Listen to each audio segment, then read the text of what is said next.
It's like almost like a two-story brick wall still up. Yeah, exactly. Definitely a safety issue for sure.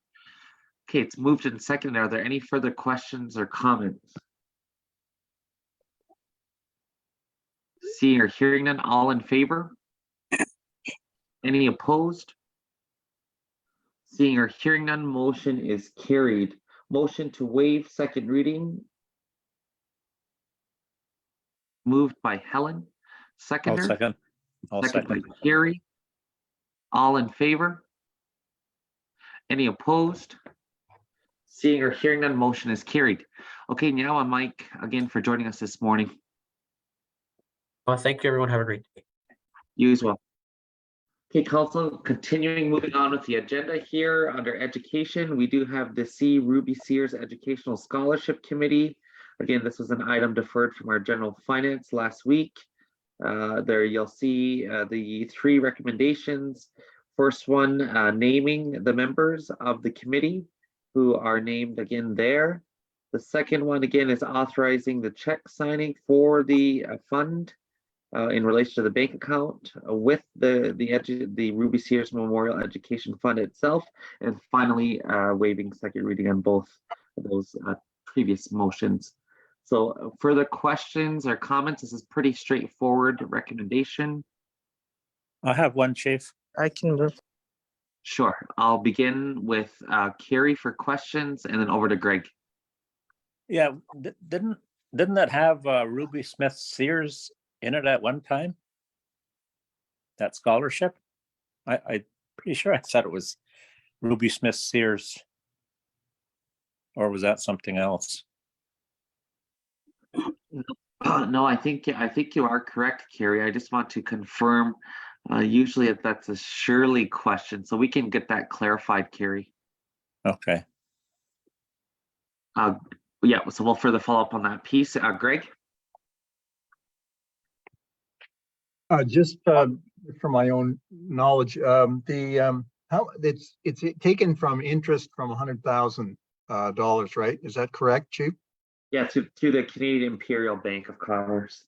And so what does that work out to per applicant, or is it just one applicant? Or I'm just trying to figure out how much is given out and to how many applicants.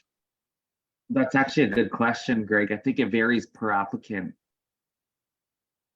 Just for your knowledge, Chief, I think I was the first one to ever get it. Really? Wow. What year was that? I don't want to say. Just kidding. That's really good to know. Thanks, Greg. So we can further follow, but I do believe that it varies again per application or per applicant. Further questions, comments? Okay, seeing or hearing none, I will look to a mover and seconder again to accept the new members of the committee on recommendation 9.1. Is there a mover? Moved by Greg. Seconder? Second by Michelle. Now it's you. All in favor? Any opposed? Seeing or hearing none, motion is carried. The second recommendation again is to authorize the authority of check signers, which you'll note within the recommendation. Looking to a mover on that. Moved by Greg. Seconder? I can. Second by Michelle. All in favor? Any opposed? Seeing or hearing none, motion is carried. And finally, to waiving second reading on both two previous motions, 9.1 and 9.2. Is there a mover to that? Moved by Greg. Second by Michelle. All in favor? Any opposed? Seeing or hearing none, motion is carried. Okay, so that does complete the educational portion. We don't have anything under scheduling for this agenda. However, I do want to shift over to Christopher at this point, just to kind of give us a high-level overview of the pre-budget, as well as the President's address to the House.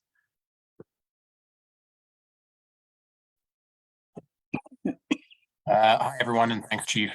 I think everybody will by now have seen that the provincial budget was announced on Thursday. There's a lot in here, so I've done up a written report that that the chief can send around. And there's a number of high-level items that I will that I can go over. First of all, the total budget is approximately $200 billion for 2023-2024.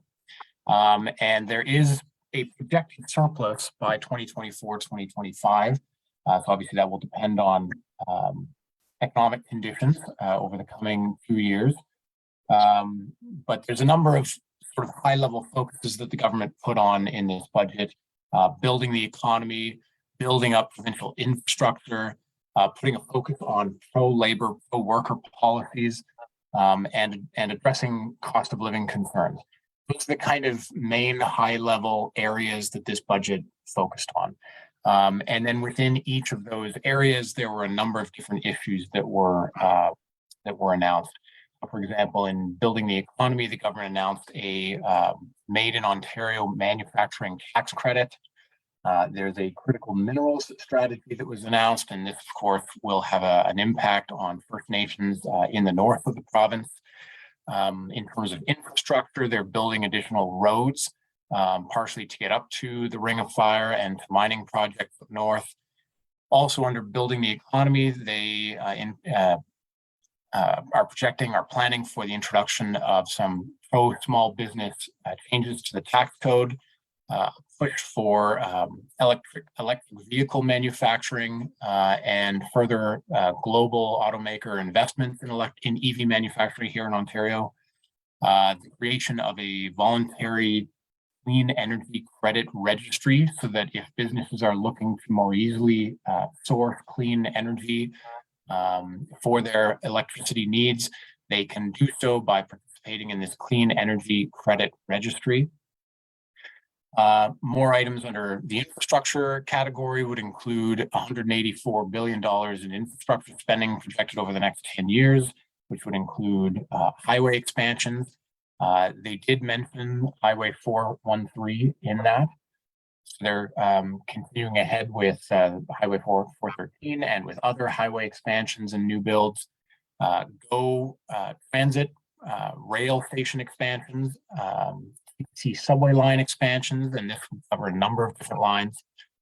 Increased hospital infrastructure, including a projected 3,000 additional beds. Capital grants for school renewals and childcare spaces. Dedicated support for mental health care for first responders, things like that. The budget really does go into in a lot of different ways. The entire budget document is quite lengthy. I think it's roughly 200 pages, if I recall, and it includes tables for fiscal spending over the next few years, and that might be worth a look if anybody's interested in more granular detail.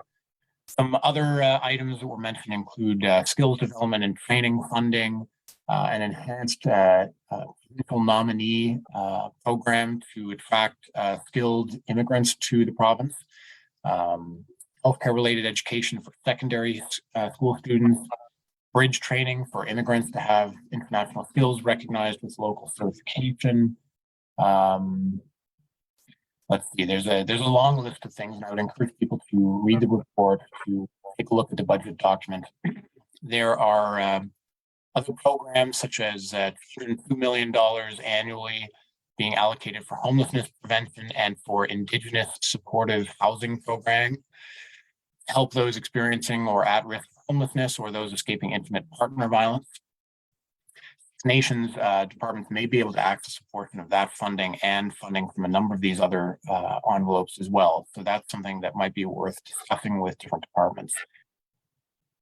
In addition, I know that we've talked in the past about the gas tax and fuel tax rate cuts that the government brought in, and we had a briefing note on this previously.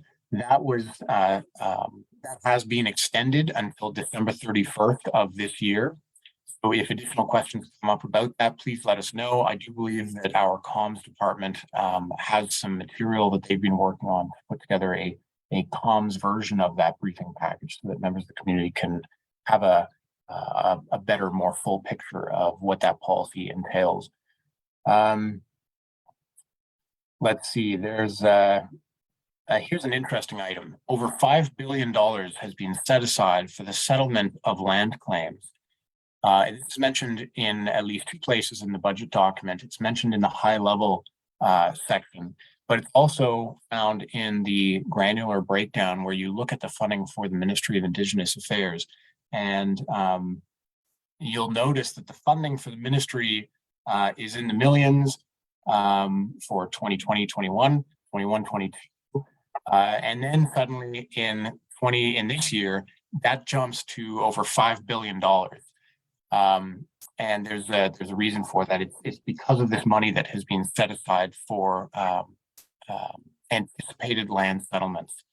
And we can perhaps explore that later on a bit more, but it's interesting to note that that money has been set aside for proposed land settlements with First Nations. There's an additional $25.1 million in increased funding for identification, investigation, and commemoration of burial sites at residential schools across the province. And that money will be available to researchers, community coordinators, survivors, and ground penetrating radar technicians. And that follows a previous doubling of the government's spending on this from 10 million to 20 million. And now they're adding an additional 25.1 million. There's an allocation of $2 billion in capital grants over the coming decade to help colleges, universities, and Indigenous institutes modernize classrooms by upgrading technology, carrying out critical repairs, and improving environmental sustainability. And finally, the budget is be looking at, or announced that the government is going to be looking at a modernization of the Tobacco Tax Act and the province's handling of tobacco tax and regulatory compliance in view of how the tobacco industry has developed in recent years. And the government has said as a part of this that they will be engaging First Nations, industry, and trade associations to discuss this.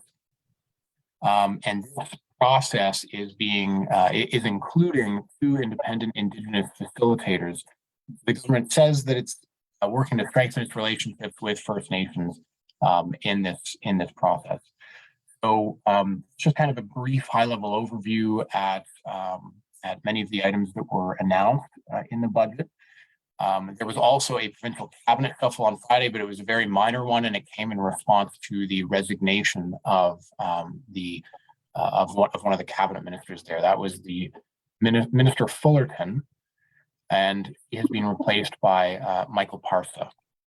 So I'll leave it at that, Chief, and hand it back to you. But certainly there's a lot there. I've sent the link around in this report, which I think is being sent to councillors later today.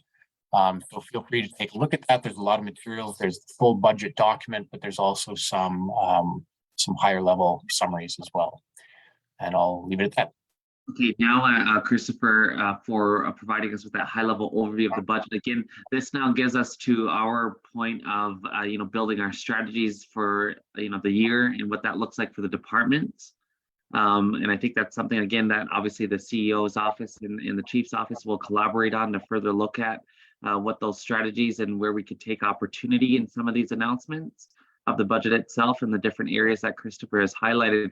So again, there will be a detailed report, a written report for council to further explore and to, again, ask any questions. And again, will help align our own strategies as we build out for, again, what we're planning to do here in our territory. I just wanted to, Christopher, really quickly, as we all probably seen, I wanted to just touch really quickly, again, another high level point on the President Biden's visit to Canada. As we all probably noticed, his address this past week, wanted to really just kind of, Christopher, if you could provide just a quick highlighted overview of it, because I know one of the main issues obviously that he talked about was, the economy and border issues. And I think that was the main one that I took away from his address. As you know, we've been doing much work with the J Treaty Border Alliance. So wanting to really highlight those pieces. So Christopher, will you just give an overview to that? This was President Biden's first visit to Ottawa. Normally, the sort of custom or the tradition is that the U.S. president will make his first foreign visit to Canada in the months after he becomes president. So this one had to wait over 2 years, which is a little surprising. But he did end up making his way to Ottawa. And he gave an address to Parliament the other day on Friday afternoon. The Prime Minister introduced him, and both the Prime Minister and the President touched on mostly the same topics. So the Prime Minister, in his introduction, spoke about climate change, public security, the two countries' common support for the Ukrainian war effort, jobs, Canada's green electrical grid, carbon neutral energy, things like that. The minister also mentioned projects led by Indigenous communities across the country, including solar panels and wind turbines, towards building up Canada's green electrical grid.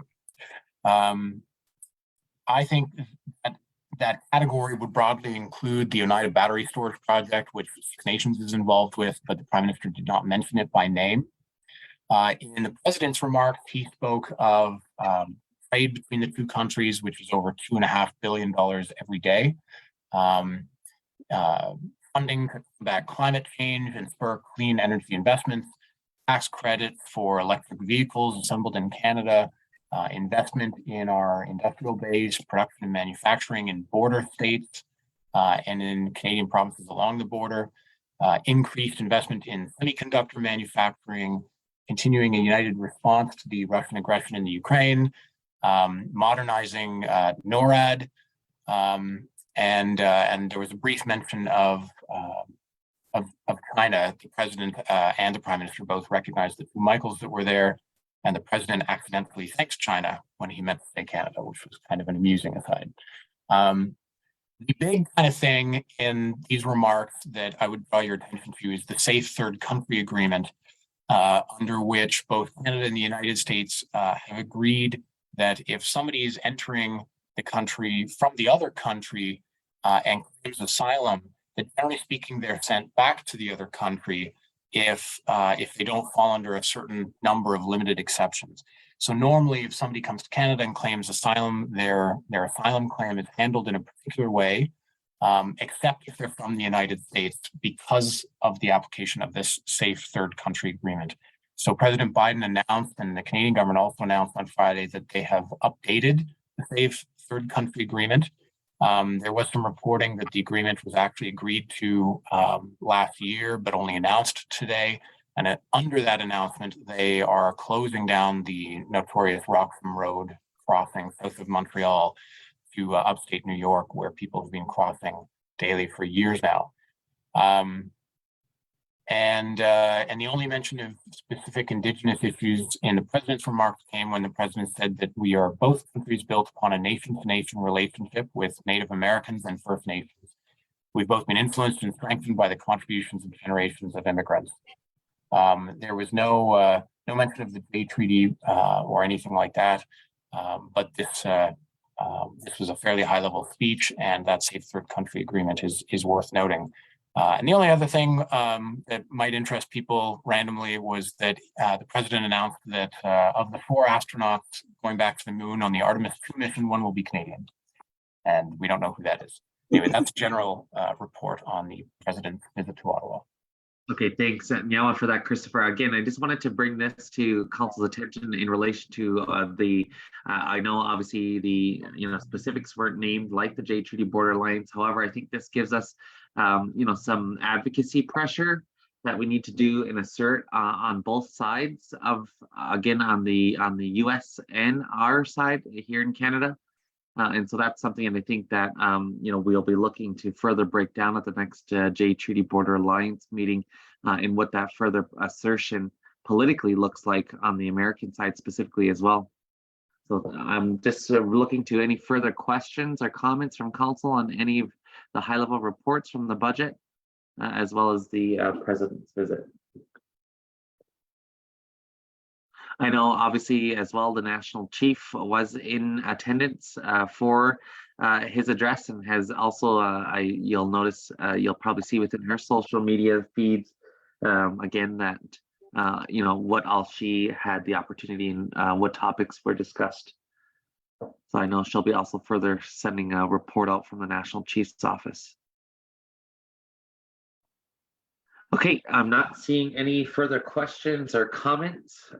So I will, at this point in time, that does complete our agenda for the political liaison open session. At this point in time, I will call for a mover and seconder to adjourn. I'll move Move- here. Moved by Hazel, seconded by Helen to adjourn. All in favor? Any opposed? Seeing or hearing none, motion is carried. Nyawa to everybody for joining us this morning on Political Liaison, and I hope you have a great Monday and a great start to your week.